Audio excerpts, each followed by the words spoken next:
The G.I. Joe Classified series, Once a Man Cobra, a very anticipated figure, yet very hard to get. And for sure, I mean, there's been like, semi controversy around it. At first, I didn't really went into much of the details really because I kind of assumed that it was probably going to be one of those rants about how it's a Comic Con exclusive and all that. And that's sort of kind of what I wanted to talk about a little bit, because when it comes to the classified line, don't get me wrong, they have a nice unique range of figures, and for sure, as for the couple of reveals that we've been shown, I mean, for sure this toy line's getting better, but like a lot more better. That's not to say that they weren't bad at the beginning. No, they were at, decent at best. When you compare the figures from how they are from when they first started all those years ago, it's you could see like the big difference now, with the exception of like maybe, some reuse here and there. It seems like for the most part they're at least cutting back on that, and well, only a little bit. Obviously there's going to be some reuse. I mean, the classified toy line, I feel like that's going to be the one thing that it can never escape, no matter how much people complain about it. Is of course the whole reuse thing.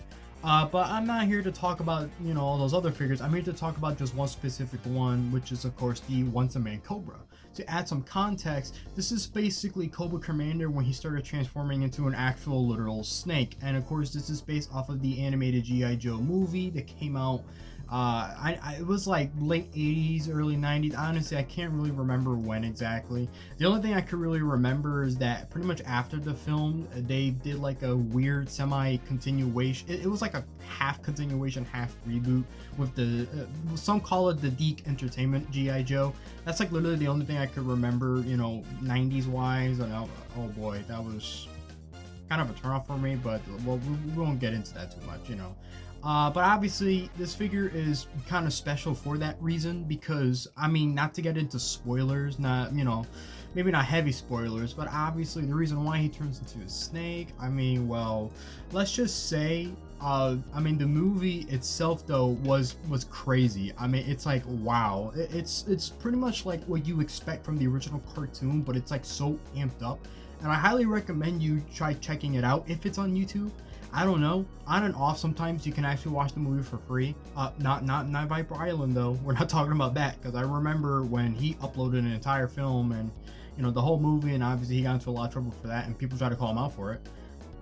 So anyway, yeah, why is this figure so hard to get, pretty much, right? And that's where I wanted to talk a little bit about the whole exclusive side of it, because for sure I've been seeing a lot of people trying to like pre-order it and all that, and it's like on and off. It's like in stock, out of stock, in stock, out of stock, and then there's a lot of conversation behind it where, I don't know, some people feel like that they kind of got a little bit duped by Hasbro. I don't want to get too much into this specifics as to how, because honestly it's pretty obvious that they probably underestimated the popularity of this figure, because don't get me wrong, we've gotten a whole ton of other Cobras in the past, throughout this toy line, but obviously this one was just very special, and this is of course one of the best ones, so it's a bit unfortunate that it's an exclusive, obviously, I mean, I mean, don't get me wrong, when it comes to Hasbro and all that, it seems a bit like a rarity, I mean, yes, Marvel Legends do have their fair share of exclusives, but most of them usually come down to like Hasbro Pulse and all that. They usually don't really go that far,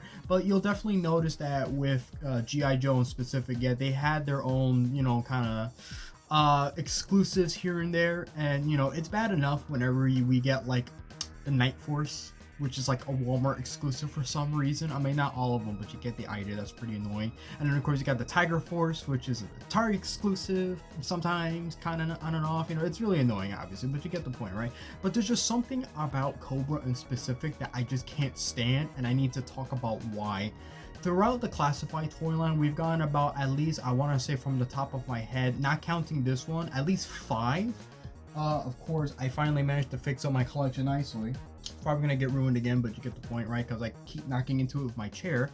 So of course I got this one right here. This is the Cobra Commander, the kind of the first one that came out in the toy line, and then eventually they re-released like a, I mean, they call it a variant, but it kind of feels a little more like a chase, because I don't know, it's like the only real difference is that the colors are much more, brighter. It's like a bright blue, very similar to the cartoon. So that kind of counts as two, I guess. And then of course they eventually did release one where he was all black and he got like a whole cape and everything. That was definitely an exclusive. I know that for sure was an exclusive. I don't know if it was like a Hasbro Pulse or San Diego Comic Con exclusive, but the next one that we would get was the one with the his tank.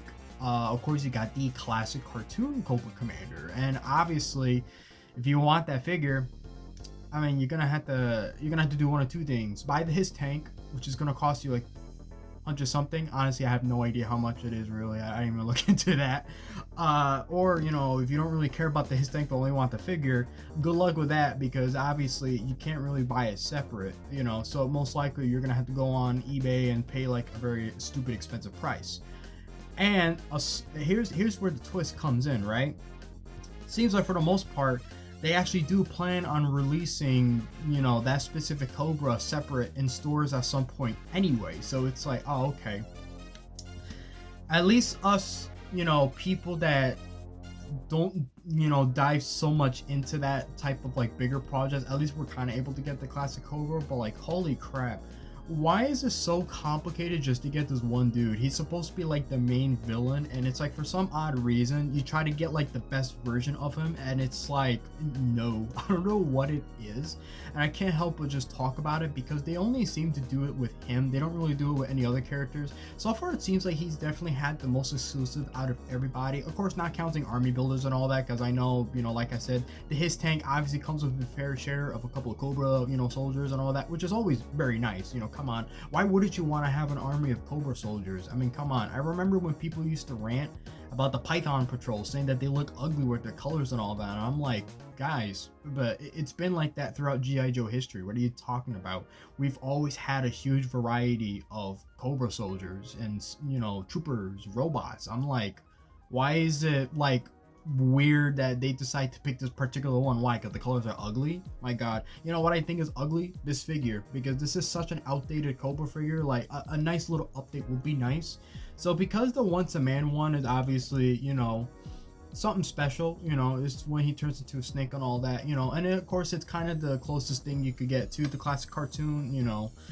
I'm just saying, I just hope that this is not like an ongoing thing that they will do for future figures, because I would assume that as the toy line goes on, I'm guessing they will probably do other versions of Cobra as well. They probably will do the one from the Deke series. Let's be honest here. I will still buy that, but everything else though about that series, I'm just not a big fan of, but that's besides that. I'm just here to just sort of question, and I wonder if anybody else notices it too, because it only seems I seem to notice it. Like, am I going nuts here? I mean, why is Cobra like so exclusive? And now we got like this one that's like kind of sort of easy to access, but not really. I mean, I don't know. I mean, it's like, and mind you, it costs like $40, so give or take, is that worth it? Up to you. I don't know. I mean, that's why I don't like to jump into exclusives like that. I mean, this stuff comes in tiers. I mean, it's bad enough you got your store exclusives and you get your website exclusives.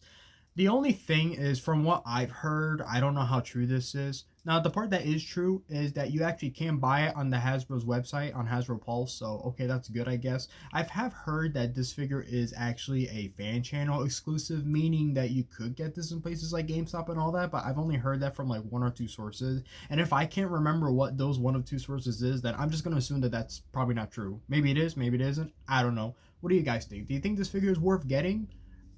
Me, yes and no. Do I want it? Yes. But am I gonna go through all that trouble of pre-ordering and then my pre-order gets canceled and all that, and then I gotta go through that whole mess? No. It's a bit of a headache just for one figure. I mean, come on. You don't even get that much trouble when it comes to like Amazon pre-orders and all that. I'm pretty sure if I wanted to buy another Turtles of Grayskull figure off of Amazon pre-order, I probably get like a better chance with that than buying like one GI Joe figure. No offense, because obviously I'm a big fan of both toy lines, even though they're both from two different companies, but you get the point. So that's about it. Sorry that this video is a little bit kind of late. I don't normally do videos this late at night, but I got a really, really busy week. I obviously with, classes coming up in a couple weeks or so, college, it can be pretty difficult sometimes, but it's not all bad. I'm just saying. But of course, obviously, I know I need to pump out at least something, and this has been, the Cobra Once a Man figure has been something I wanted to talk about for a while. But of course, I wanted things to kind of settle first before I really jump into it, if that makes sense. So I hope everything I said kind of sort of you know, kind of starts off a little bit of a conversation about, you know, what should count as an exclusive and what shouldn't. And that's definitely something that we'll definitely get into in future videos. So until then, I'll see you guys next time.